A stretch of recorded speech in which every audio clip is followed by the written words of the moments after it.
За сайн байцгаана үзэгчдээ та бүхэндээ пүрэв гараг болгоны 19 цагаас хүрдэг Архигүй эрүүл гэр бүл нэвтрүүлгийн ээлж дугаар эхлэх хэрэглэн болсон байна. За тэгээ өнөөдрийн нэвтрүүлэг маань бид нар гуруулаа манай хөхөө, за манай зочноор манай амар төвшин маань нэлсэн байгаа. За тэгээ үдшимийн төргийн өмнө.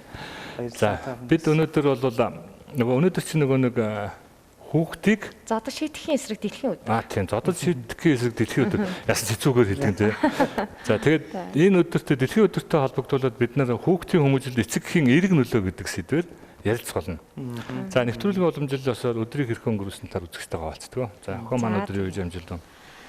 За өнөөдөр нэгэн завгүй өдрүүд юм л нэг байлаа. Юунд дөрөвдөгд их ачаалттай байдаг юм шиг байна тий. За тэгээд өглөө бол насан туршийн боловсролын үндэсний төв дээр онлайн хичээлүүд бас хийгдэж олон нийтэд хүрж байгаа боловсролын яамны одоо үрэг даалгаврын дагуу. За тэгэхээр насан туршийн боловсролын үндэсний төв дээрээ яг гэр бүлийн харилцаа гэсэн сэдвийн хүрээнд өнөөдөр хичээл бас зааж хичээлээ онлайн болгохын ажлуудыг бол үдээс өмнө хийдэ. За үдээс хойш 2 дахь өдөр одоо энэ жил яриад байгаа мөн одоо яг адилхан энэ хүүхдийг зодод шийдэхийн эсрэг өдөртөө холбогдуулаад эцэг эхчүүдтэй зөвлөгөө мэдээлж өгсөн мэдээллийг бас хүргэлээ. За манай байгууллагын дэргэд буюу одоо нийслэлийн гэр бүл хүүхд залуучуудын хөгжлийн газрын дэргэд гэр бүлийн зөвлөгөө боловсролын онол арга зүйн төв гээд одоо ийм загвар жишг болсон төвийг одоо бид байгуулсан байгаа. За энэ төвийг бол Улаанбаатар олон улсын дээд сургууль дээр гэр бүлийн тэнхмийг түшиглээд бид байгуулчихсан байгаа. За тэгээд энэ төвөөрөө дамжуулаад гэр бүлийн боловсролын 24 ширхэг одоо онлайн хичээлийг бас бэлтгэж олон нийтэд хүргэж байгаа. За өнөөдөр бас нэг 5-6 хичээлийг бичээд тэр багш нартайгаа ажиллах гэсэн ажлуудыг хийж байгаа. Сая одоо наашаа ирлээ дээ. За баярлалаа. За амраа маань өдөр юу хийж амжилттай. За өнөөдөр ерөнхийдөө яг миний нөгөө ажлын одоо тодорхойлолтын дотор нэг амьдралын дасгалжуулагч гэдэг нэг юм юу байгаа. Тайтл байгаа. Тэгээд тэрнийхээ дагуу ерөнхийдөө 7 хоногийн зарим нэг өдөр ерөнхийдөө хүмүүстэй уулзалт хийдэг. Тэгээд өнөөдөр яг Монголд амьдарч байгаа бас гадны иргэдтэй бас жоохон хөвчлсөн уулзалт маягийн юмнууд хийлээ. Их нэртэйгээ бас жоохон болцлоо. Гоё. Ойлоос амжилтад авлаа. Жоохон гадуур яваад тий. Тэгээ яг үгүй жоохон хувийн ажил амжилсан л өдрөөс ихэнхтэй. Манайх бас жоохон засвар масвар хийгээл тэгэл. Тэгээ хүүхдүүдтэй. Өнөөдөр дулаах их гоё өдөр юм тий. Арай халуун байна. Арай халуун байна уу юу? 4 сард гэхэд үү? Тийм магадгүй мөн тий. Өнөөдөр бүр 29 градус гэсэн шүү дээ тий. Тийм байна. За миний хувьд бол яг өнөөдөр бас л эрдэнэ нэг өдөр байлаа. За тэгээд төв маань сургалтын төв маань бол хаалттай байгаа. Одоо ингээд 4 сар өстой намж хожтой байна. 3 сарын 1 сарын 27-нд хөл хорой тогтоосноос эхлээл бид нар бол угаасаа тэгэл ямар ч хөдөлгөөн байхгүй. Тэгээд сургалтын төв дээр 7 хоногт 1-2 удаа очиос яг салхи оролтын цонхоо онгоолгоо шалаа шүрдэж. Тэгээд өнөөдөр бас 2 багш маань бид 3 очиос нь жолцол цэвэрлэгээ хийлээ. За мөн бас нэг ангийн маань нэг найз усны жоохон бие муутай. Тэгээ тэрийг бас нэг өдөр очиж ирэглээ. 2-3 хоног нэг очтын зайлал. Өнөөдөр бас нэг очлоо. За тэг өдөөс хойш гэртэл байж байгаа л ирлээ. Ерөнхийдөө нэг сүүлийн үеийн амьдралын тойрог нэг юм өчигдөр нэрээ бас нэг 2-3 хорих ангиар явсан юм байна. Нөгөө манай нэвтрүүлэгт 404 өдрийн дугаарт орсон эрэг тэмүүлэл гээд төрмөс байгуулгын төр инкватор гэж залуу, эрэг инкватор гэдэг агуу мундаг залуу байлаа.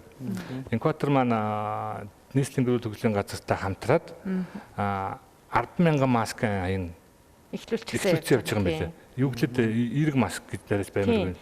Тэр ямар ч юм бэ гэхээр ингэж байгаа онлайнаар 9 одоо лектор айгу мундаг багш нар ингээд хичээл заах юм. Тийм байлаа. За тэр хичээл бүртгүүлэхийн тулд маскаар төлбөрөө хийж байгаа юм. Нэг хүн одоо жишээ нь 50 маск ч юм уу ингээд хариулуулаад өгөөд тэгэх юм бол тэр хүнийг бүртгээд тэгээд одоо тэр шилдэг 9 лекторуудын сургалтын суух тэр эрх нь олгодоод тэгээд тухайн хүмүүс маань тухайн 9 хүний тэр лекцийг болохоор онлайнаар хүлээж авч сурч байгаа ийм ажил хийж байгаа. Тийм байлаа. Тэгээд төрөчн төдөөс ярилцаад би нэг хүсэл тавиад 3-4 хорих ангид ялангуяа нэг одоо шинээр барилгал гэж байгаа шүү дээ. Аха.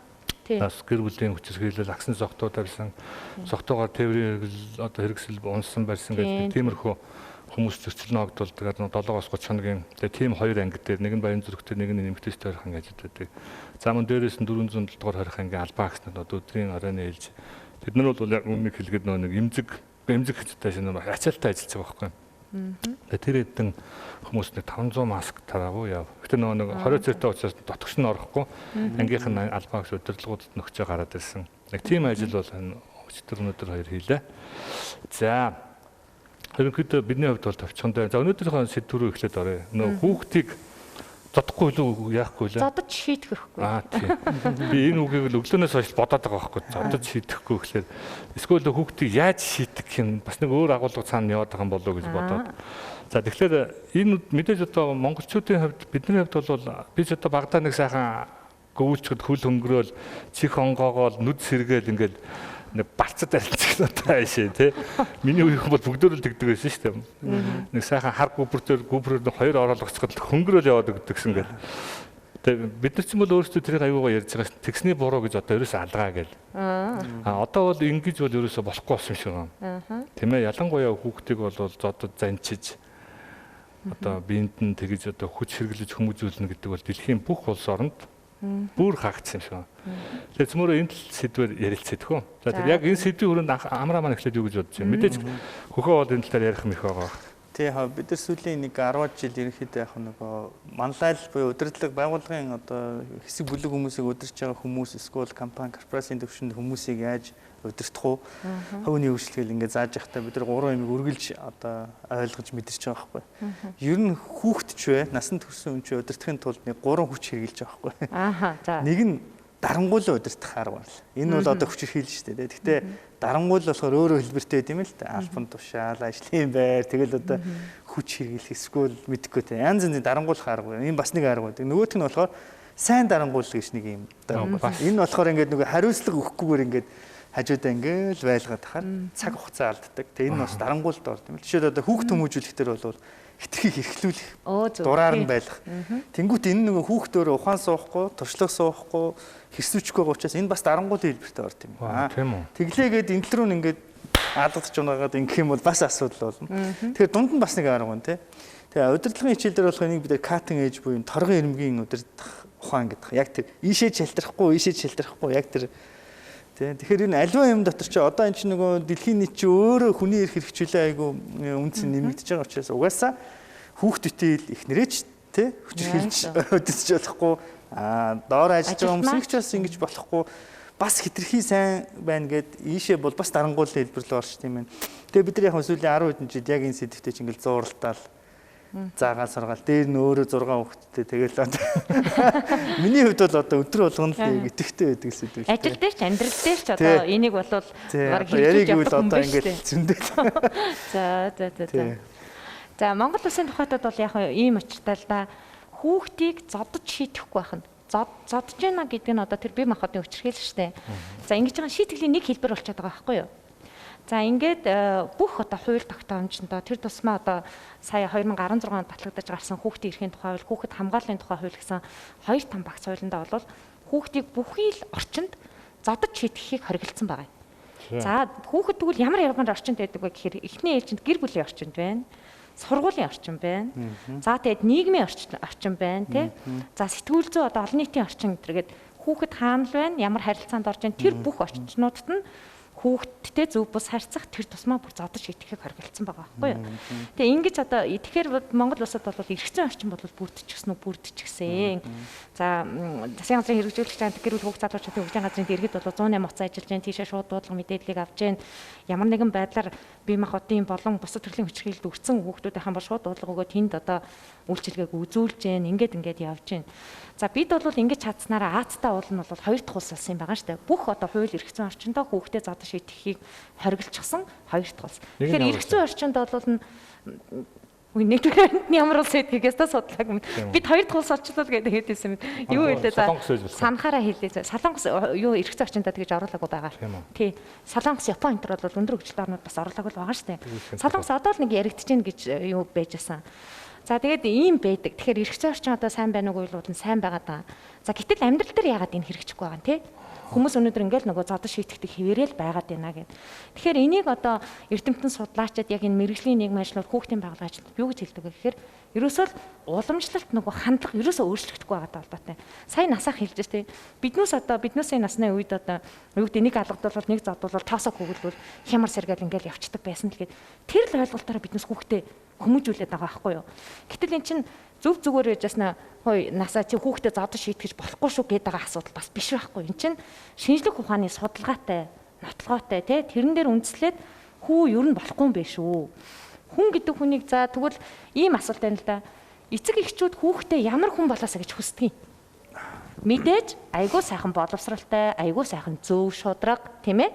Нийгэмд одоо ингээд хариуцлагатай, тодорхой байр суурь эзэлсэн мундаг сайн сайхан яваасаа л гэж хүсдэг шүү дээ, тий.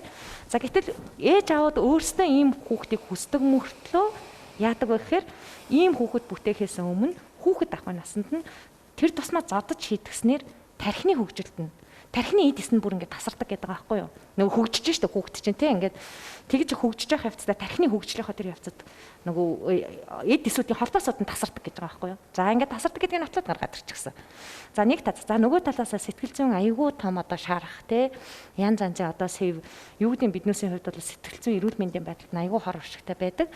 За дараагийнх нь мэдээж одоо биеийн байдалд нь оюун ухааны бие бэлтгэн хөгжилтөнд муугар нөлөөлдөг гэдгийг эрдэмтэд судлаад гаргаад ирчихсэн учраас л хүүхдийг битгий зодож шийдгээч.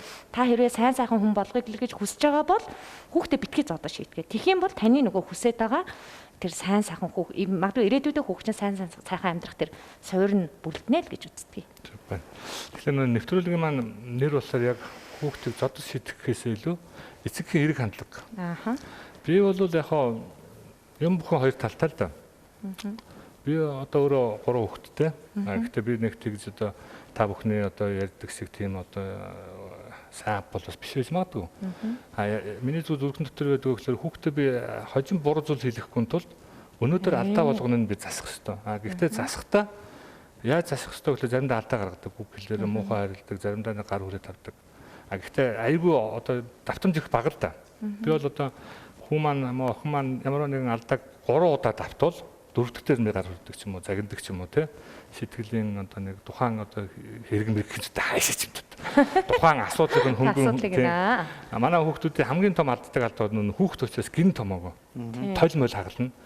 Нөө бөмбөг тоглож байгаа манай хүүхдүүд болиол их тоглох дуртай. Тэгээд овжуур мовжуур их хагална. Тэгэл хэлэн за нэг удаа бол уурлахгүй. За минийхөө тий ингэж болохгүй. Хоёр дахь удаага чи одоо ингээл тий. Гурав дахь удаага дарвак гэнэ гээл. Тэгээд дөрөв дахь удаага өөрөө ирэхгүй тэгэл одоо. Тэгээ энэ маань бол зарим одоо жишээлбэл би Америкт ч юм уу баруунт ч юм уу ингүүл айгүй мохо буруу тишээ буруу хүн юм шиг болчих гээд байгаа юм. Гэхдээ миний сэтгэл дотор бол хүүхдээ ямар ч байсан хүн маань одоо хүний үгийг сонсдог болоосоо тийм ээ. Одоо хэн нэгэн хүн буруу зүйл хийхэд нь хэлэхэд тэрийг энэ чинь болохгүй маань гэдэг хүлээд авдаг болоосоо гэдэг хандлага ингэж байгаа. Гэтэл өнөөдрийн ингээд дэлхийн нийтээр ярьж байгаа ингээд хүүхдэд ерөөсөө гар хүрж болохгүй гэдэг. Сая амраа вакцины хэлдэг юм одоо амраа коуч гэж яриа. Хэлдэг юм их зөв юм хэллээ. Хоёр тис нь хазаалгаж байна. Торгон ерэн дээр явна. Тэгвэл хэд дарангуулж болохгүй. Эсвэл нөгөө нэг хэд юу ч хэлэхгүйгээр одоо нэг сул тавих нь өнөөдрийн Америкийн нийгмийг бид нар харж байна. Америк хүүхдүүдийг яг үннийг хэлэхэд. Хятадуудыг харж байна. Ганцхан хүүхдтэй айлууддаг байхгүй. Эцэг эхийг тэр хүүхдүүдийг одоо хонхны бодлол дээр бол бас л эвгүй төр харагддаг байхгүй. Гэтэ ийм байхгүй да насаахан. Хүүхэд хүмүүжлийн эрэг гарга гэдэг чинь хүүхдээ одоо зодож шийдэхэ болооч гэдэг байгаа чинь нөгөө хүүхдийг нөгөө зоргоор нь дураар нь байлгах гэсэн үг бас биш байхгүй юу. Зөвхөн тэр нэг шийтгэлийн хэлбэр яваад байна шүү дээ тий. Буруу зүйл хийхээр нь тий. Ингээд шийтгэлийн хэлбэр яваад тэрийгэ зөв зүйтэй аргаар солиоч л гэж хэлээд байгаа байхгүй юу. Зодохгүйгээр зөв зүйтэй. Одоо жишээ нь гэр бүлүүдэд одоо ийм зүйлүүдийг зөвлөдөг. Гэр бүлийн дүрмтэй болооч. Жишээ нь за чи өнөөдөр хоолоо идэхгүй болвол тий. За магадгүй чи өнөөдөр идсэн хоолныхоо тавг аяг тавгийг хураахгүй болвол нь чи өдөрт энийг хийж л ах хэвээр. Ядвал чи хоолоо идээд ингэж авчаас. Чи нэг удаа тэгээгүй, хоёр удаа тэгээгүй болвол нь магадгүй би чиний хүсэж байгаа тоглоомыг авчихгүй би тэдэн сараар хойшлуулна ч гэвтэй. Гадаа гарч тоглох чинь тэг нь ингээд тохирох уу хоёлаа тохирыг хүүхдтэйгээ хамгийн гол нь ярилцаа тохирчих хэрэгтэй. Тэгээд энэ дүрмүүдийг ингээд одоо юу ячаад бий болгочоод тэрийг мөрдөж явах хэрэгтэй. За гэр бүлүүд дээр ингээд хэлэхээр яг иймэрхүү зөвлөгөөх ингээд дагаа явдیں۔ Айгуу сайн хөөрхөн ингээд хүүхдтэйгээ ярилцж байгаа л тий. За чи тийм алдаа гаргадаг тэгвэл тэрэн дээр чи ингэх юм бол 2-р 3-р болвол ингийн шүү. Чи зөвшөөрч гэнэ үү гээл тий. Тэгэхээр хүүхэд ер нь бол хүн тийм штэ өөрөө өөрийнхөө оролцоотой гаргасан шийдвэрт хүн хамгийн үнэнч байдаг. Тийм ээ хин нэг нь тулган шаардаагүй өөрийг нь сонсоогүй гаргасан шийдвэрээс илүүтэй хамгийн үнэнч байж байдаг. Тэгээд ирэхээр хүүхэд өөрөө хариуцлагатай болж эхэлдэг. За тэгээд эцэг эхчүүд маань яана гэхээр өөрсдөө нөгөө дөрмөө зөрчиждэг байхгүй юу. Тэгээд ирэхээр нөгөө нэг харилцан тохиролцсон юм маань алга болоод эхлэхээр бас харилцаанд тоглолт үүсэж байна л гэдэг юм. Тийм. За тэгэхээр одоо бидний нүнд бол манай хөхөө маань 2 хүүтэй. Би бол 3 хүүтэй. За яг одоо 2-3 хүүхдийг хүмүүжүүлэх арга нь болох бол амархан. Нэг үйл. 6 хүүхэд гэдэг бол би бол одоо Амраа бол манай амраа бол өөр их зөөлөн хүн. Гэхдээ мэдээж энэ дунд бас хүүхдүүдтэй жишээлбэл яаж одоо эрэг хандлагыг төрүүлдэг вэ? Яаж хүмүүжүүлж байна? Арга дарчлагаасаа олцооч. Одоо өсвөр насны хямралтай бол одоо л тулж байна. Яг тулж байна. Яг тэр манай том хүү одоо 17-тай. Манай охин төсөө. Тэгээд дараачих нь 15-тай. Тэ 12-тай. Нөгөө хэд нэг жоохон байгаа ч тий. Мэдээж энэ гурыг эхний энэ том гурыг өсгөж явахад бол би өөр ингэсэн яг тийм одоо сахилгажуулах аргатай байсан. Жишээлбэл одоо би бол яг үндэ бол хүүхэд байхдаа тэгж зодуулж байгаагүй. Ээж аавтаа. Ээж бол нэг хаяг өвчтөг байсан юм аа. Аав бол надад эсрэгээр 90-ээр гар хүрдэг байсан. Нэг л удаа би нэг 8 билүү 9 дугаар ангид нэг пи ууж орж ирээд баригдаад тэгээд өстө аав нэг амар уурлуулжсан. Тэрнээс бусдээ миний мөрлөө нэг цохилоо байлаа нэг тийм. Ээж бол намайг жижиг сайж зөндөө сахилчулдаг байсан. За тэгээ яг би өөрөө нэг тийм нэг талаас айгүй тийм хатуу гэр бүлээс өссөөгөө ер нь жоохон өөрийнхөө өссөн.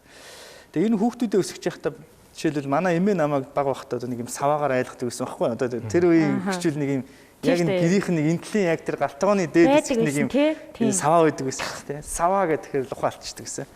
Тэгээ хизээ саваа дуусна бол сандгүй зүгээр айдаг юм байсан. Тэгэхээр яг би ингээ хүүхдүүдтэйгээ үзэхэд өөр арга барилаар үзчихсэн. Одоо жишээлбэл манай нэг хүүхд Давид гэдэг байхгүй тийм. Давид нөгөө дөнгөж нэг настай байхад нэг дүү гараад ирэхгүй. Тэгээ тэр чинь ганцхан насны зэрэг тийм. Нөгөө чи хямрахгүй юу? Одоо ингээл дүүдээ бол хайртай өөрх ингээл өмсөөл хажууд нь байгаад. Тэгсэн ирнэ биднэрт нөгөө юугаа гаргадаг. Стресс юм уу хямрлаа. Тэгээд ерөөсөө л үгүй. Тэг ингээтлгүй ийшээ ингээл ийшээ. Амар зүрүүтэй би яг 2 3 настай байхад ерөөсөө бүр дийлдэггүй. Тэг бүр харгаа за ямар амар зүрүүтэй хөвтэй гэж тэ. Тэнийг өдөр ингээд их чинь нэг дууланд нөхчөөд гараад хоёлоо үүдэнд байсан чинь надтай үзээд нөгдөг чинь. Үгүй гэд. Инг гэсэн чинь ингэхгүй гэд. Тэгэл би тэрж гараад машинд ороод нөгөөтэй чинь ингээл зүгээр тэрээс суцсан гэд. Нөгөө чинь ингээл уйлаад миний нүрийг ингээл базаал ойрлоо олстой ингээл тэ. Ингээл амар болж би зүгээр л тэрсэн тэ. За ямар ч байсан л би нэг юмыг мэддэг. Хүүхдийг яг нэг 2-оос 3 настай байхад нь болохгүй гэдэг зүйлийг бол аав нь бол эсвэл ээж нэг ойлгох хэрэгтэй. Тэгэхээр тэр заавал нөгөө хүчээр хэлэхгүй шүү дээ. Гэхдээ би зүгээр миний нэг арга бол би яг тэр үед бол яг зүгээр яг тухайн үеийн мэдрэмжээр би зүгээр тэрсэн. Зүгээр тавиагүй зүгээр тэрэл яг тэр зөрүү зангийн дуусгаад нөгөө чи хөлсөн гараад ноос төлөвсөн дайлтай. За боли аава болиг тэгэл тавьшрал тэгэл зүгээр битээр одоо болтол битээр харилцаа. Одоо жишээ саяны нэг хүүхэд саяхан нэг бага хүүхэд бас надтай үзээд 2 настай. Тэгээ битээр ингээ хоёул савхаар байлдаж байгаа байхгүй. Гэхдээ тэрний цаана бол яг нөгөө нэг үжил бодол яваад байхгүй үгүй гэдэг ингээ. Битээр зөв тоглож байгаа. Гэхдээ тоглосоор байгаад би ингээ ялж байгаа байхгүй. Одоо тоглоомн дотор. Тэгээ нөгөөдгий чинь болохгүй гэдэг нь ойлгох юм тий. Эсвэл хүүхд болгон дээр дандаа өөр тэр арга. Гэтэ миний одоо өнөөдрийн хувийн туршлагаас гэвэл ер нь бол би ингэж сурсан амьдрал дээр. Ер нь яг 2-оос 3 насны яг тэр зөрүүд үе дээрээ хүүхд чинь заавал алгадаж малгадаад амар ингэ зодох шаардлага байхгүй шүү дээ. Жоохон байгаа учраас ер нь тэр болохгүй гэдэг зүйлийг ямар нэгэн бүтээлч маягаар хэрвээ дарчих юм бол өсвөр насндаа бол гайгүй гэдэг юм байна гэдэг бол одоо би яг өөрийнхөө амьдралын туршлагатай байна. Харин тийм мэдээж яг хүн уурлахгүй гэдэг бол нэгдүгээр дахь хүн өөрийн стрессийн асуудал байна. Түрүүн ярьсан дүрмтэй байх хэрэгтэй гэдгийгсэн. Энэ бас айгүй чухал. Нөгөө талаас ээж аваарын харилцаа бас айгүй чухал. Яг зөв. Тэгэхгүй бол айгүй л бид нар чи нэгэндээ чи хэлсэнгүү би хэлсэнгүү гэж яад гинт уурладаг юм тийм. Одоо манай гэр бага охин дээр л их асуудал үүсэж байгаа юм. Наагчэр нэг хичээлдээ явахгүй болохоор би бас тэрийг ойлгохгүй байгаа юм л да. Нөгөө хоёр маань тусдаа ноутбуктэй. Тэгэл хичээлээ гэдэг нөгөө охин болохоор ингээл ирээл зогт үзгээл тэгдэг. Би бас нөгөө гэртээ байгаа болохоор сувгийн болоогаал үзчихдэг. Аав нэг мэдээ үзчихийгээл тэгээ манай охин бол тийм муухай ашгүй л дээ. Ерөөсөө үгүй гэхгүй. Тэгдэг аав магаал өгдөг. Тэгэл нөгөө ахчэр нэгэл байнгын ингээл юм хийгээл тэгээ хурцэл надаас гудах аав би нэг компьютер дээр газ Google-д үзчихийгээл тэгэн. Тэгээ миний ах үзчих гээл. Тэгэл үдчихэж байгаа төрөөхөн гэл тэгэхэд анаа усанд орж гарч ирэл нөө дүүг босч би хичээлээ зэрэг хөгөл явуулсан. Тэгээд тэр цаана нөгөөх маань үүдүүд нь мэгшэл байхгүй юм. Бид шууд бидчих байгаа юм чи. Тэгэл ингээл яасан чи манай ихтэнд намайг зэмлэл чи ингээл эвэлийг дандаа ингэж яах юм аа гэл. Тэгээ би бол яг миний зүгээр бодож байгаа зүйл юу гэхэл мэдээж би 3 хүүхдээ гурвууланд нь баг багт яг адилхан хайраар ханддаг байсан. Тэгээ би дүүд 2 охинтой том хоёртой хэлсэн. Та хоёр хоёулахнаа дүү чин ганцаарх нь байна те. Та нар ингээд цаг зав гаргаад дүүдээ жоох анхаарал тавьжээ. Ах эгч гэдэг бол эцэст яг үнийг хэлэхэд дүүгийнхэн төлөө амьдрах ёстой. Гэсэн манай хоёр бол ойлгосон мó ойлгоогүй юм уу бүү мэд. А яг одоо түрүү амраагийн хэлдгээр нэг эцэгхийн нөлөөлөл гэдэг бол маш чухал. Миний одоо хамгийн одоо их алддаг зүйл юм. нөгөө ихтер маань юм хийснийг би ерөөс анзаараагүй ихэнхтэй байдаг байхгүй. Манай баг охин бол би нөгөө дураар нь байлгадаг. Ерөөсөө би бол охинтойгоор юм хэлдэг байхгүй. Юу л авыг нь тэг нэг аав дуртайгаа дэлгүүрт ороод ингээд ерөөсөө нөгөө одоо би бол манай гэр бүлийнхэн тэр харахтаа намайг энэ хүүхдээс эвдчихин гэж хараад байгаа. Түүний нүдэнд тэгж харагдаж болохоор би тэгж л байгаа юм шиг байна. Гэхдээ зөв миний дотор нэг бодол байгаад байдаг байхгүй юу гэхэлээ миний охин одоо чи манай баг штэ. Би нөгөө одоо юу гэдэг хөгсөн аавын цангаа. Одоо дахиад одоо манайх одоо дахиад одоо хүүхд гарахгүй юм чи. Энэ муугаа нэг жоох эхлүүлчих гэдэг нэг тийм. Тэгээ энэ бол нөгөө нэг эцэг их хоёрынх нь одоо битээр энэ үл ойлголцдог бас хүмүүс биш л те. Заримдаа нэг жоох хэтрүүлээд байх шиг байгаа юм. Яг үнэ. Тийм. Аав ээжээр ойлголцохгүй ч юм уу. Эсвэл бол нэг нь би илүү хайрлаад эхнэр маань балансыг бариулах гэдэг ч юм уу. Яг зөв. Тэгээ бас ийм зүйлээд байх нь одоо манай амраа сая бол их зөв хэллээ. Хүүхдийн хүмүүжил тэр нөгөө эцэг эхийн харилцаа маш их одоо тусгал болдог. За би энгийн бодит жишээ хийлье. Хүүхдэд дагуулад ингээ явж байгаа ч юм уу ингээ гэр бүлээрээ цуглаад ч юм уу энэ нэтрэ гэл ингээл эсвэл найз нөхөд ирсэн ингээд байж хахад хүүхд нь буруу үйлдэл хийнгууд өөгшөлдөг байхгүй. Хөөр хийн те ийм жоохон бич тэгээд ингээд ингээд. За тэгээд өөгшүүлээд ингэжсэн олон нийтийн газар ингээ явжсэн чи нөгөө хүүхэд нөгөө ээж аав нь ингээ урамшуулаад өөгшүүлсэн юм чи дахиад буруу үйлдэл хийж байгаа байхгүй. За одоо бүр хамгийн ойрын жишээ бол монголчууд ихтэй нөгөө муухай үг хэлэх те янз янзын хараалж юм уу янз янзын бага насны дөнгөж хэлж орж байгаа хүүхд хилэнгууд өхөөрдөөл хөөрхөн байна гэдэг. Гэтэл олон нийтийн дунд явж байгаа нөгөө хүүхд чи яг тэр үг ингээд хилэнгууд амар игдүүцээд ингээд дургуцаатай яаж байгаа юм чи гэдэг ингээд. Тэгэхээр хүүхдэд нөгөө нэг хоёрдмал байдлыг үсгчдэг те ингэж хэлэх нь зөв юм уу буруу юм уу эн чи эцэг ихээс шалтгаалж байгаа байхгүй нэгдүгээр асуудал. Хоёрдугаарт ээж аавууд өөрсдөө маш их зүйлийг үлгэрлдэг. Жишээ нь уцаар аваад уцаар ингээ хүнтэй ярьж хата худлаа ярьдаг. Тийм ээ?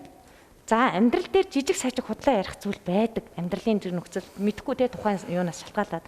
Гэхдээ улаан цагаан худлаа хэлээд байгаа юм хүүхд ч гэсэн ойлгодог л байхгүй. Сонсож байгаа, харж байгаа.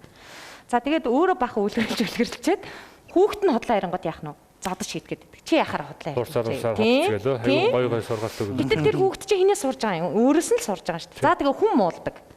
За тэгэл та тэдний тэр нь тийм эдний энэ юм гээл те. За ингэсэн. Хүүхэд яг тэрийг дуурайдаг ч юм уу.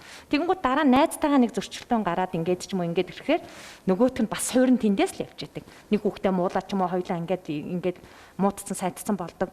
Гэтэл суурин өөрөө ээж аав заагаад өгсөн байх гэдэг. Тэгэхээр энэ нь юу хэлээд байгаа юм бэ гэхээр нөгөө хүүхэд хүмүүжүүлнэ гэдэг бол та өөрөө өөрчлөгдөх ёстой юм аа. Тэр тусмаа одоо орчин үед яг тэгвэл хуучин бол одоо нийгэм тэр чигээр хүүхдийг хүмүүжилдэг байлаа шүү дээ. Одоо насаах миний хүүг одоо гудамжинд явж бол хой чи тэр те яагаад сахилахгүй тадагаан чи хайр чи ой та нар зодтолдож болохгүй шүү ч юм уу те хүүхд рүү ингээд хүмүүжил рүү бүгд анхаардаг байсан. Гэтэл одоо орчин үед бол хэний хүүхэд хаана юу хийж байгааг мэддэггүй өөрөө хүүхдийг л те баг зарим нь ч анхаарахгүй л байна шүү дээ нэг нөгөө хэлэхэд ингээл те. Тэгээ ийм одоо байдалтай болчихсон учраас ерөөсөө тэр тэгээд орчин үеийн хүүхдүүд бүр өөр болцсон. Юмыг тэр хүлээж авах, ойлгох, аливаа асуудалд хандах бүх одоо сэтгэл зүйн биднээсээс өөр болцсон. Тэгэхээр биднээсийг хүмүүжүүлжсэн тэр арга барилаар одооны энэ хүүхдүүдийг хүмүүжүүл болохгүй байгаад л учир нь оршоод байгаа. Тийм учраас нөгөө уламжлалт хандлага өөрчил буюу зодож хийдэхэ болоо. Наадах чи ямар ч нөлөөгүй бүр эсрэгээрээ юм болноо. Та хамгийн ноцтой зодож хийтгэснээр хүүхэд юугээд ойлгочих вэ гэхээр асуудал гарахаар асуудлыг зодож ингэ шийтгэж хүч хэрглэж шийддэг юм байна гэдэг имийг зүгээр л тархинда автоматар тэр чинь копи паст игээл суулгачдаг. Тэгэн гутаа том болохоор яах вэ гэхээр асуудлаа шийдэхдээ хүчирхэл шийдэх гэдэг. Ингээл нөгөө хүүхэд нь хүчирхийллийн гинжи холбоо чинь тасрахгүй байгаа байхгүй юу. Тэгээ ийм байдлын улмуудаас ийм одоо нөхцөл байдлууд улмуудаас л одоо энэ зодож шийдэхийг бол татгалзаач гэдэг. Одоо залуучууд ихтэй их өөрчлөгдсөн шүү. Айгүй гоё болсон тий. За амрагаас асууя.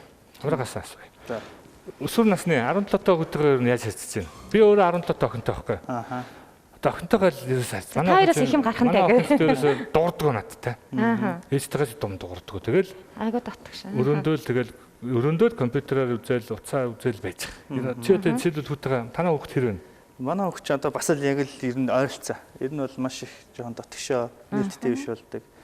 Тэгээ ерөнхийдөө бол надтай бол ер нь харилцааны асуудал байхгүй. Зөв миний одоо ганц имжиглээд байдаг юм өгөхөр нөө бусдаа бие яаж авч яваад тэнэ гэдэгт нь хөндлөнгөөс хараад жоохон Гэхдээ чи жоохон дүүтэйгээ юм байж байгаа. Тэрнээс надад бол нэг муухай зан гаргадаг юм бол байна. Манайх бас яг тийм. Би авч явж байгаа байдлыг харахаар заримдаа жоохон яг нэг тий. Жоохон тий. Ээж аа болгонд л байд. Тий. Одоо жишээлбэл яг хэвээ би бол 17 тахта ийм байгаагүй. Яг бодогдоод яг тэгж бодож. Би чи ингээл ажил хийгээл гүгээл тий. Би чи ингээл ээжигээ ингээл амьдрал би яг тийм байсан байхгүй. Яг 14 дэх ажил хийгээвсэн.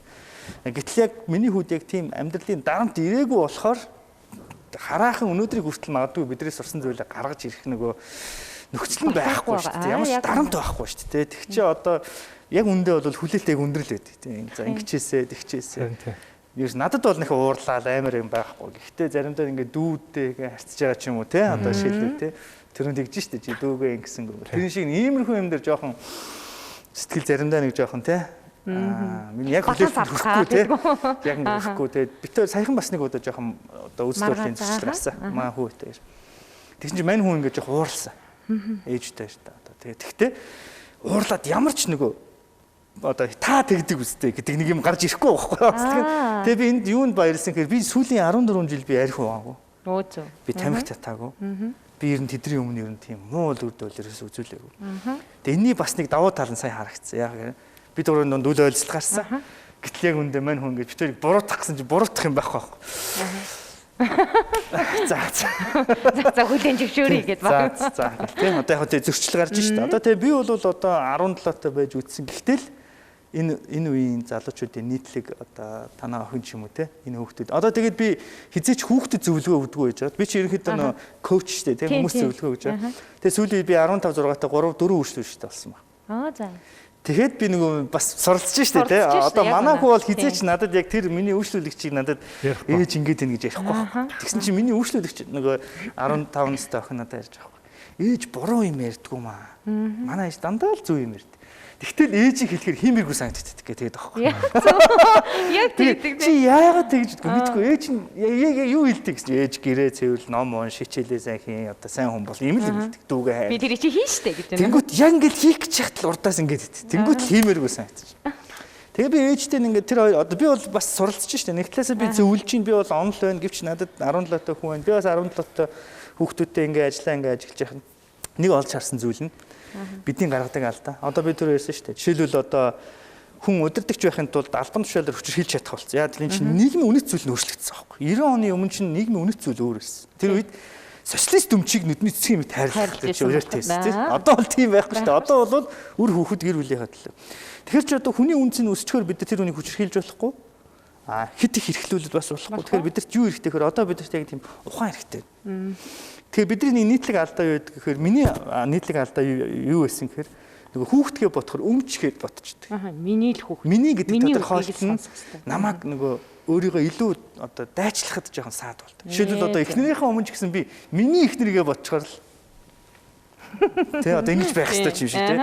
Тэгэхээр нэг энэ ойлголтыг бол ингээд бид нар нөгөө өөрчлөх нь одоо яг хуулийн шинжилэлт нь өөрөө биднийг ийм юмруу шахаж байгаа байхгүй. Хей нэг талаас энэ сайн нэг талаас чи хичнээн хүүхэд ч гэсэн чи нэг загнахгүйгээр удирдахын тулд одоо надаас юу шаардж байгаа жоохон бүтээлч шаардж. Тэгээ би өөрийнхөө амьдралд хийж үзээгүй анализа нөгөө үйлчлүүлэгчийн амьдрал дээр хийж үзэхгүй. Тэгээ хийсэн чи юу болсон гэж хандлагын асуудал. Хамгийн эхлээд юу хийсэн гэсэн чи шүдээ угаа. За одоо ингэж хэлвэл ямар сонсож чи шүдээ угаа.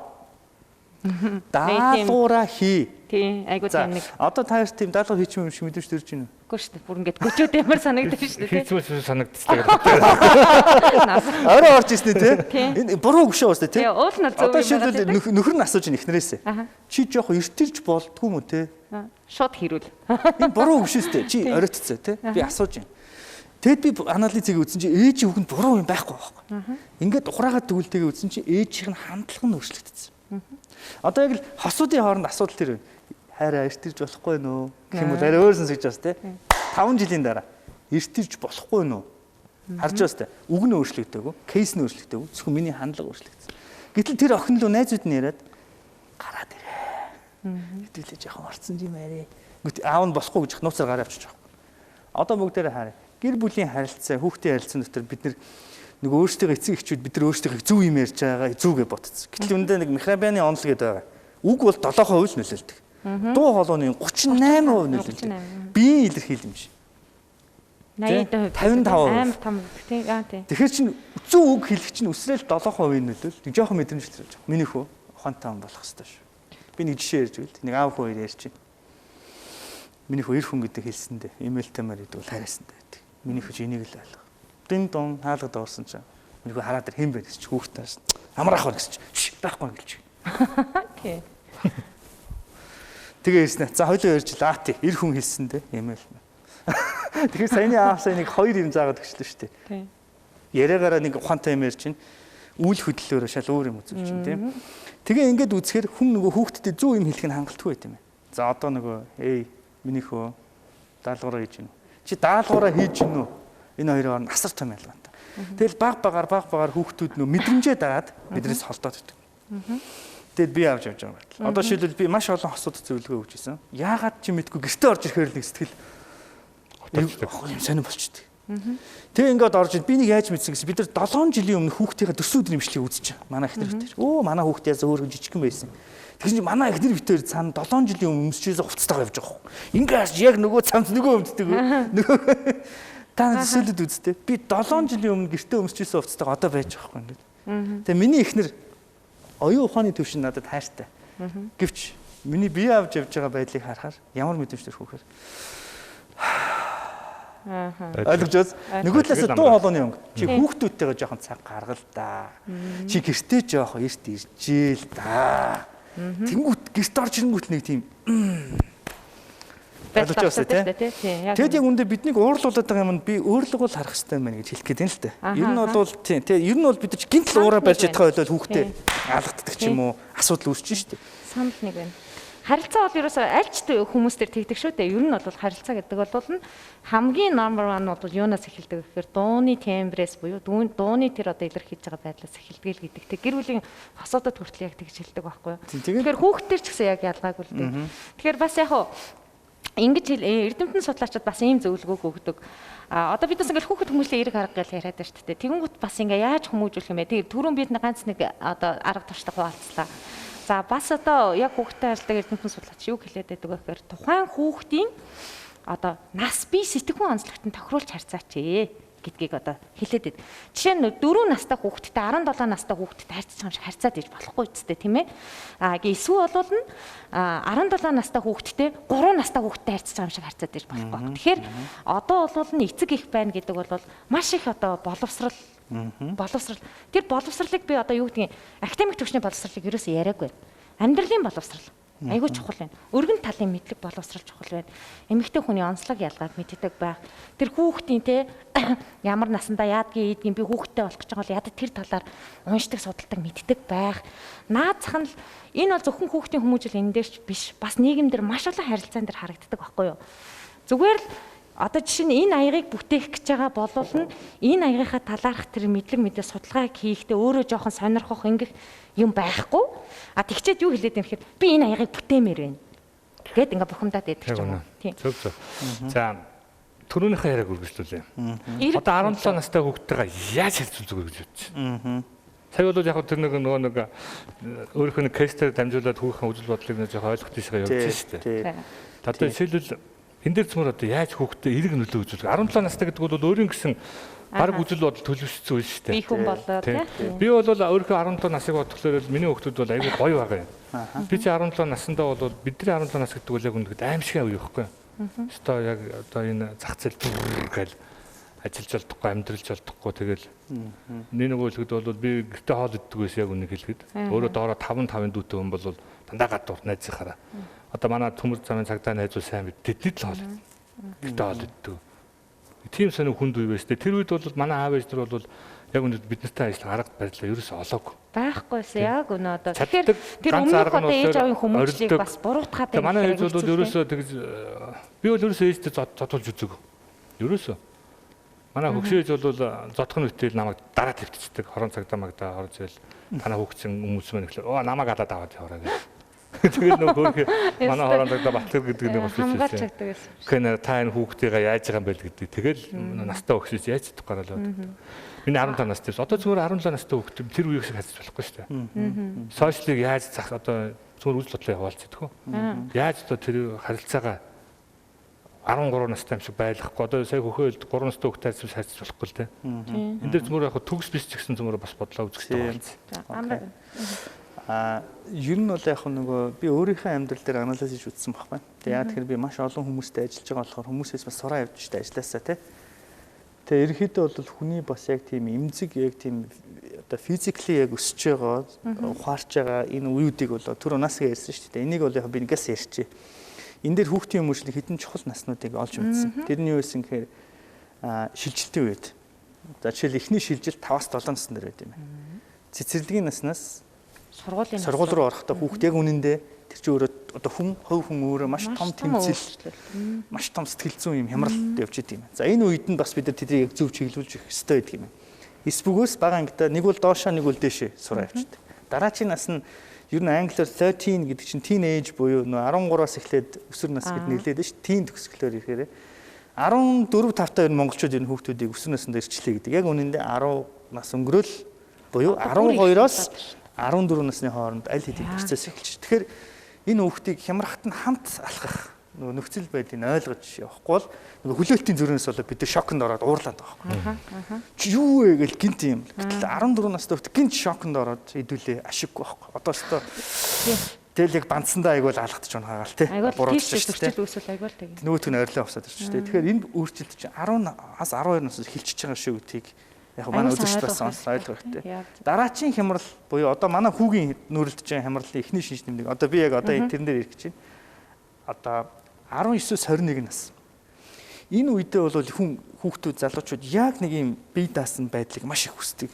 Одоо ингээ хийх хөсөттэй болсонгод эхний хүүхд нэг 19-с 21 хооронд нэг гэртээ ороод тэгээд жирэмсэн болсон ч юм эсвэл ийм байгаа таахгүй. Тэгэхээр одоо яг 17 тонгууд бол яг ямар мэдрэмжтэй болохоор ерөөсөө яг ингээл тусдаа яг ингээл нэг бараг л нэг найз охинтой ойлгоноол баймаар юм шиг нэг тийм.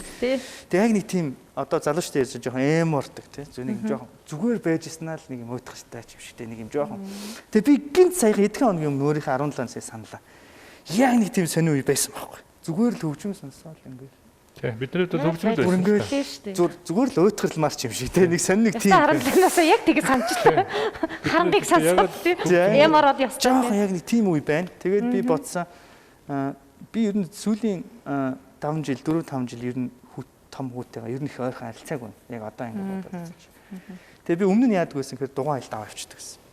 Эсвэл уулнаас би их нэвтвэхтэй авал та ер нь бол харцсангоо зарим аавууд бол би уул спортоор хаяа 100 ингээд хүүхдүүдээ хаднаас авч бууна.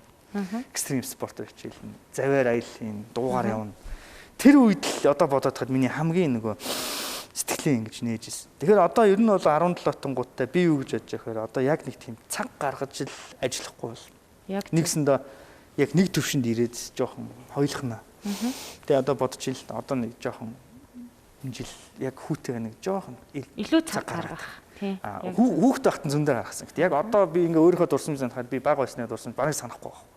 Тэгэхээр би тэрүүгээр одоо бахархаач яах. Одоо л яг бүтээж өгөх. 1-2 жилийн дараа нисэн явуулаач нөгөөдөл чинь тийм. Тэгэхээр одоо яг би 17 таа хүүхдүүд юу гэж хэлэхээр эцэгчүүд юу гэж хэлэхээр хэдүүлээ хамтдаа энэ 1-2 жилийг жоохон ажиллах. Сэтгэл зүйд бэлтгэлтэй бай, жоохон цаг гаргая. Жоохон бүтээлж явах хэрэгтэй нь одоо. Их мөнгө хэрэггүй. Зөв ямар ч байсан хүүтэйгээ хоёулаа хөдөө явуул ямар жишээ. Тэ? Эсвэл хоёулаа хамт нэг юм хийвэл ямар хойлохна. Эсвэл охинтойгоо хойлох нэг болцуул ямар. Яг зөв. Гой санаа шүү дээ. Яг сүүлийн 1-2 жил гээл бодчих. Одоо 17, 18 гэл. Тэгэл ойтон боллоо. Тэгэл ойтон боллоо. Яг энэс өмнө нэг одоо нэг би дүнгийн саяхан нэг эмэгтэйд бас зөвлөгөө 2 хоног юм хамтдаа л ярьж байгаа юм л та. За хамтдаа энэ 1-2 жилийг яг энэ хүүхдэд жоохон зориулдаг. Манай хүү бас 17 таа байсан. Тэгээд яг 17 таа одоо жилийн өмнө шүү дээ. Тэгээд ямар одоо байдлаар би харцдаг байсан бэхээр нэгдүгээр яг өөрөө хөрхөнд айгүй завгүй байсан. Айгүй завгүй ингээл өдөр шөнөгүй ингээл хичээл гэдэг юм байсан. За хоёрдугаарт яг адилхан шинж тэмдэг. Ерөөсөө ярихгүй дотгошоо дуугаа. Тэгээ юм асуухаар хийж гэн, болж гэн, бүтэж гэн, яаж гэн, нээж гэн гэхээр ингээл ер нь бараг л те би өөрийнхөө асуудлыг өөрөө шийдээ. Та ерөөсөө хамаагүй ч гэдэг юм нэг тиймэрхүү юм гаргадаг. Тэгээд юм асууж ирсэн ч баг ингээд тархитгоо нь юу бодоод байгаа би ч одоо бас заримдаа уурж үгүй хүн юм асуугаад ахаар тархич юу бодоод надад анхаарлаа хандуулах байгаа гэж уурладаг ш. Тэгээ яг би нэг ийм арга хэрэгжилсэн. Хагас бүтэн сайн болохоор нэг гэрээ цэвэрлэнтэй юм аагаад гэрээ цэвэрлдэг. Тэр цаг болохоор ингээ юмаа цэвэрлээл ингээд явж байхад ингээд айгүйх цаг гардаг учраас би өөрийнхөө тухай яриад эхэлдэг байхгүй юу. Би эхлээд өөрийгөө ярьдаг. Жишээ нь одоо ажил дээр тэгээд тэгсэн чинь ингээд нэг ийм таарад ийм ажил байгаад би тэрийг хийгээд ингээд би ингээд яриад эхэлдэг байхгүй юу. Тэгээл ингээд өдөөлөд тэнгууд амар задраал өөрийгөө ярьдаг. Тэгээ бүр өстө тэр өглөөнөөс ахуулаад орой хүртэл бүх юмаа ярьдаг ингээд.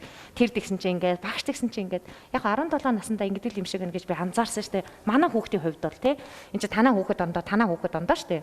А манай хүүгийн тухайд бол 17 наснда илүү нөгөө ингээд өөрийнхөө үжил бодлыг илэрхийлэх гээл бүр ингээд яг тэр нөгөө орчиндоо багш нартаа хүүхдүүдтэй ч юм уу тэгээд нөгөө зөрчилдөөн айгүй ихтэй нэг хүүхэд нэг юм хэлээд ярьж атал тэр тэгж хэлээд байгаа байхгүй юу гэтэл эн чинь үгүй тийм байдаг үсттэй тийм бэ штэ ийм бэ штэ би тэгж харж чинь тэгж бодож байна гэд тэгэл нөгөө өөрийгөө ингээл ийм тийм байдалтай байгаа. Тэгээд би тэрийг нь яасан мэг яриулаа л гэдэгс ингээ яриулаад тийм үү чи тэгэхээр ингэсэн юм уу гэл тэгээд гэдэгс. Тэгэхээр ингээд нөгөө хүүхдийнхээ бас нөгөө өөрийнхөө хүүхдийн онцлогийг бас таньж мэдэх хэрэгтэй юм шиг байна тий. Харин тийм надад зэг чухал юм байна. Та гоё болзоонд яв. Тэ нэрээ амрах гоё идея санаа тэр. Маш олон. Хүүхдүүд маань түрүүн нэг сая яг л амраа бас хэлжил байна. Нөгөө надтай бол ямар ч асуудал байхгүй. Аав миний аав хүүгэнд бол манай охин бүхэн аягуулсан орно. За гэрээ зөвлөж чадаа за гээл тэ нэг бизнес ах тэр даалгавар маалгаар ерөөс тийм бүр хариуцлагыг хүлээлгдэг байхгүй. Өөрөөсөө ингээл стектээр ингээл ийгээл явчихна. Эхнэр бол амар тулж ажиллана. За яг тэгэн дээр нөө сая хөхөө ингээл нөө ажил хийдэг хүүхдүүд ингээл ярьдаг гээл те. Манай эхнэр бас ингээл гэртээ байхад ингээл тэр ингээл амар юм ярьдаг баг. Яг зөв. Би болохоор ерөөсөө одоо ингээл миний нэг санаа зовдох юм өгөхлөр ингээл тоглоод байдаг. Би ганцаарсан чоноо та нарын дунд гээл те. Нөгөө даалгавар нийлэл миний эсрэг тоглоно. Тэгэл би болохоор ганцаархан тэр тоорондоо юм ярьж яваад аав хоолоо байдаг гээл те. Цуг суугаал нь хоолоо идэнэ. Тэгэл би болохоор нөгөө багтагаал ингээл үж тардаг байхгүй. Тэгээ энэ маань болохоор миний одоо сул тал юм байна. Ер нь бодоод байсан. Нөгөө хүүхдэд одоо жишээлбэл өсвөр насны миний зүгээр одоо бодол бол өсвөр насны ялангуяа эмэгтэй хүмүүс аягүй хэцүү байна. Тий, яг байна. Нөгөө юу бодож байгаагаа ерөөсөө ярьдаггүй. Ингээл бид ч ингээл үе орж ингээл баг цэрж гаргаж ирнэ шүү дээ өрөөндөө. За тэгээд энэ аав ойлгох болоогүй болоо өнтер гэл янз янзын юм байна. Манай охин бол ингээл одоо сүүлийн хэд удаа ингээл ангийнхын хүүхдүүдийн төрс өдөр мөдргээл тэгэл явъя барья гээл тэгсэн тэн дээр нь би одоо явуулаагүй л дээ. Яагаад гэвэл нэгдүгээр коронавирус байна. Тэмээ нэг дэлхийн нийтээр хөл хорой тогтоцсон вахт миний охин явах хэрэггүй. Гэхдээ би бүх юмаа зүгээд явъя гэдэг юмгүй. Тэгсэн ч гэсэн аав нь явуулахгүй гэл. Манай охин бол тэр тал дээр бол ямар ч асуудал байхгүй. Ганцхан гэмийн юу гэхлээр ерөөсөө юм ярьдаггүй. Ерөөсөө юм. Багтаа бол амар ярьдаг байсан байхгүй. Ерөөсөө хилд ордгоо 2 нас хүртэл хилд ордгоо. Тэгвэр эхнэрүүтээр гахаад ичтэй яана ямар сони юм бэ гэдэг. Тэгээ цэцэрлэгт ороод 2 нас эзэн сартаа 3 нас дөнгөж сөрөг хөлт цэцэрлэгт ороод сарын дотор амар ярьдаг байсан. Тэг бүр сүулдэ залхтал ярьдаг. Тэгээ тэр цан алга болсон. Тэг би зөв энэ дээр юу гэж бодож байгаа гэхээр ер нь бол өсвөр насны хүүхдүүдтэй яг одоо миний зүгээр бодол бол өөрийнх нь хүсэл тэмүүлэл дээр л одоо яриул хүмүүжүүлвэл одоо нэг тий яг бас нэг ийм зөвлөгөө байдаг. Гяс юу яа. Ингээд нөө зөвхөн энэ 17 18 та ч юм уу тий өсвөр насны хүүхдүүд төр гэхээс ер нь хүүхэд болгон дээр ашиглаж байвал айгүй зүгээр нөө насан дээр нь. Гэхдээ илүү өсвөр насныхан буюу 16 17 наснууд дээр яах вэ гэхээр цаадалч аль хэдийн нэг юм сонирхдаг юмтай болсон байгаа. Одоо октод энэ төр бол одооны октод нэг юм K-pop нөгөө солонгосын хамтлаг мантаг шүтдэг ч юм уу одоо яадаг чи ийм болсон байгаа. Тэгэхээр тэр сонирхлыг нь ингээд хараад анзаарч байгаа шүү дээ энэ. Тэгэн гутан тэрийг өөрөө бас адилхан сонирхож үзээд тэгээд тэрнтэй холбоотой яриа өдөж мэдэх юм бол нэг бас хаалга нэгдэх боломжтой энэ төр зөвлөгөө өгдөг тий. Яг миний хувьд бол за та тэгээд одоо болцож болох юм байна ингээд тий сонирхсан юм ингээд цуг ингээд сонирхоод ч юм уу яриа өдөөд яагаад ингэдгийг эсвэл би ингэж тий ийм харилцаа үүсгэж болох юм байна зөндөө аргууд. Харин тийм байна. За ерөнхийдөө бол яг нэвтрүүлгийн цаг ус төгсөл байгаа. Бидний хувьд бол хүүхдүүдтэй нэгдүгээр хүчирхийлэл гэдэг бол угаасаа зодос нүднэ гэдэг бол угаасаа энэ бол цаашаа яагаад ч явахгүй болцсон арга байл. Тийм. Том боллоо гэдээ бас одоо дөлөөл өөрөө байлга гэдэг бол бас болохгүй шүү юм. Яг үнэ. Бас хамаагүй тэгж бодоод байдیں۔ За өөрөө мэдээгээл орхичих болохгүй. Яг одоо жишээлбэл 17 8 нас гэдэг бол бид нар өөрсдөө тэр насн дээр ямар их алдаа гаргаж ирсэнээ мэдчихэж байгаа шүү дээ. Тэгэхээр бидний үеийн алдаа бол арай өөр. Тэр чинь арай өөр нэгэн байсан. Одоогийн энэ алдаа хийчихвэл би өөрөө айгүй их одоо тийм хүмүүстэй ажилтдаг учраас айгүй их айдаг байхгүй. Нэг л одоо энэ залуу наснд сэв суучвал нэг хар толб тэгэл нэг хүүхдийг ирээдүг хөтлөө явдаг хамгийн аюултай. Тэгээ би бол энэ дээр жоохон хатуу. Хинтэй ч одоо ээж аав болгоно л эмзэгдэг найз нөхдөд дуудахад би бол гаргадаггүй. Манай охин бол аав нь гарахгүй бол гарын мараа гэдэг л дээ. Тэн дээр бас жоохон айдаг. Та жишээлбэл хүүхдээ хэр дэнтэлтэй одоо найз нөхдөдтэй харилцаанд чөлөөтэй байлгадаг юм. Бодсон чинь нэр бас хордгийн биш үү би. Одоохондоо бол бас юм хяналттай л байгаа. Гэхдээ ингээл ажиллаж байхад яг ингээл нөгөө найзууд нь байдаг сул тал хаяа манай хүүхдүүдээр гарч ирж байгаа. Яг миний ажиллаж байсан. Одоо жишээл би яг хүүгийнхээ ангийн нэг 2 хүүхдийг ингээл ажиллаж байсан байхгүй. Ээжтэй яг яаж харилцаж байна. Манад бол тийм харилцаа байхгүй ш. Би ч аль болох эерэг орчин өсгөж байгаа юм шиг. Тэгсэн чинь манад хизээч байдгүй зан гэртээ ингээл гаргаж байгаа байхгүй. Тэнгүүт би яг мэдчих байхгүй. За одоо би чамаа тэр хоёртой уулзахдаа бол жоохон дург байна. Яа тэр найз нөлөө гэж байдаг юм аа. Амар бодлоо. Тэг яг тэгэхээр нөгөө одоо жишээлбэл яг нөгөө кейс нь юу байгаа вэхээр одоо гэр бүлийн асуудалтай. Нөгөө найз сан гэр. Тэнгүүт ээж нь ч юм уу аав нь ч юм уу байхгүй байхгүй. Тэг нэг одоо өрх толгойлсон ээж ч юм уу хүүхдээ өсгөж байгаа.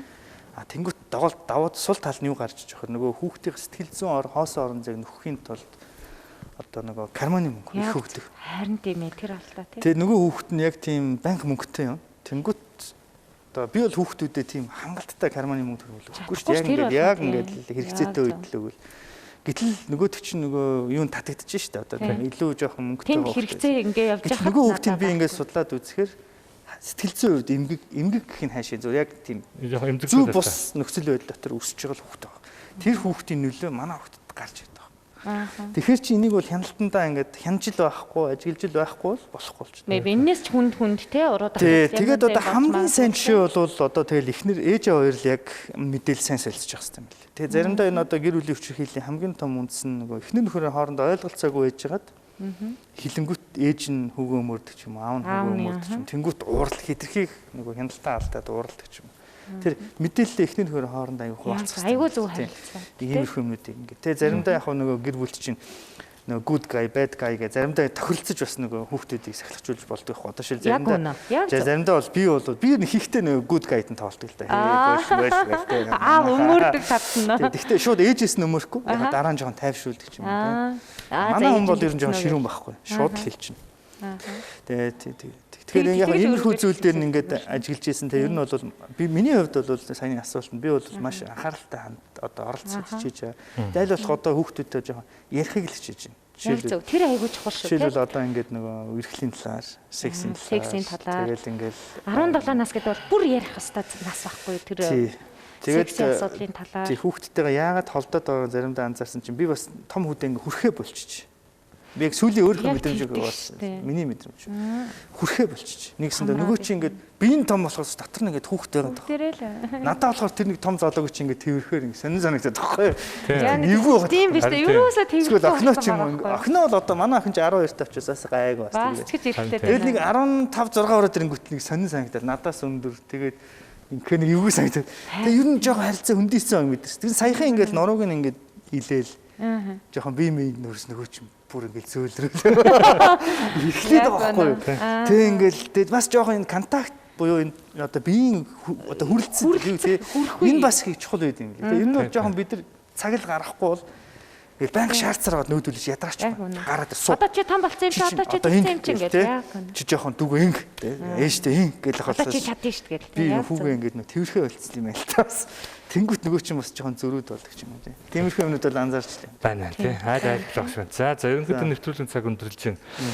Тэгээ яг хоо мэдээж айл болгоны үр хөвгтэйгээ харьцдаг одоо онл теорем гэх юм уу тий. Үзэл бодол бол өөр.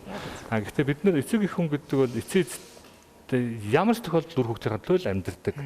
Миний амьсгалж байгаа бүр маань хүртэл хүүхдүүдийн төлөө тий. Би бол одоо суныхтай охиныхоо төлөө сунадаг байхгүй айгүй нийттэй. Яг гоо тэгж өөртөө хүч өгдөг ч юм уу одоо өөртөө шаардлага тавьдаг тий. Одоо би өдөр 100 санаад шүү дээ. Орой онцгой өдөр 100. 100 ч өсөө бүр 300 юу? 300. Хамгийн багтаа 100. Хитэн бодгоос үлдэж байна. Энэ маань яаж байгаа гэхээр эцэг их бол бид нар хэдийгээр ингээд заримдаа буруу зөрөө үг хэлдэг байж болно. Ажлын стресс, нийгмийн одоо байдал бид нар нийгэмдэр ингээд ажил төрөлөөгөө явж байхдаа хичнээн мэддэг ч гэсэн заримдаа бухимдалтай гэхдээ ороод ирдэг байхгүй юу? Тийм. Гэхдээ энэ дээр бол бид бол эцэг Монгол ялангуяа бид нар бол одоо сурж байгаа, төлөвшөж байгаа хүүхдүүдтэйгээ адилхан хүмүүжж байгаа. Хүүхдийнхээ хүмүүжлийн төлөө Монгол эцэг их бүр чадах ятгаараа хичээж байгаа. Яалтчгүй бид нар нөгөө нэг өнгөрсөн үеийг одоо ээж аваагаа буруутгахгүй. Өнгөрсөн нэг түр амраг хэлдэг нэг нийгмийн гарал үүсэл соц нийгэм гэдэг нэг систем нь өөрөө үр хүүхдийг биш социалист өмчийг нүдлэн хамгаалагддаг тэр философор байсан учраас гэр бүлийн тал дээр нь бидний хувьд гэхдээ нэг хайхтай буруутч юм бол байхгүй. Сайхан зодууллаа гэд next буруутсан чинь. За тийм юм нэ. За ямар ч үсэн ингээд бидний өнөөдөр дэлхийн нийтээр хүүхдүүд гар хүрж болохгүй. Зөв. Энэ бол маш зөв өдөр бид нэр бүх эцэг эхчүүд бид бол гурлаа ээж аав нар тэгээд дэмжиж чинь хамгийн гол нь бүх гэр бүлүүд маань ялангуяа аавууд маань хүүхдүүдэд эргээр одоо өөрийнхөө дотор байдаг хамгийн сайн зүйлсийг хүүхдүүдэд зориулъя. Тэгээд та хэн байна? Таны хүүхэд хожим тийм байх болно. Тэгээд өнөөдрийн нэвтрүүлгийг маань үзэгч та бүхэнд маш их баярлалаа. Баярлалаа.